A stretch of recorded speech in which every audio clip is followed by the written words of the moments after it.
Power star Pawan Singh के बारे में बहुत बड़ी खबर आ रहा है। देखिए आशो के होली डालर का कभी कोई अता पता नहीं किया जा रहा है कि कब इसका रिलीजिंग किया जाएगा, कोई अता पता नहीं है।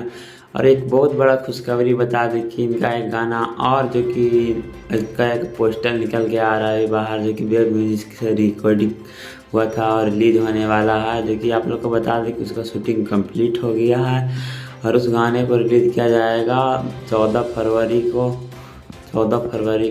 सुबह 6 बजे। और आप लोग इस तरह चैनल पे बने रहें और इसी प्रकार बताएं आपको बड़ी खबर किस गाने को पवन सिंह है, इसको लिखे हैं अनुपम बेदर्दी और इस गाने में दिखने वाली श्वेता मेहरा और पवन सिंह। इस गाने को बहुत ही खास होने वाला है क्योंकि इसका शूटिंग पहले से ही कंप्लीट किया लिया गया था और जो कि इसको वेब म्यूजिक से रिलीज़ किया जाएगा। देख सकते हैं रंग ठोपे ठोप, जो कि 14 फरवरी सुबह 7 बजे आप लोग को रिलीज़ किया जाएगा। तो ये वीडियो की जानकारी कैसा लगा कमेंट करके ज़रूर बताएं। इसी तरह रिलेटेड वीडियो पाने के लिए चैनल को सब्सक्राइब करें। मिलता है नेक्स्ट वीडियो में, धन्यवाद। और जितने भी पवन सिंह के फैन हैं वो जल्दी से जल्दी इस वीडियो को शेयर करें।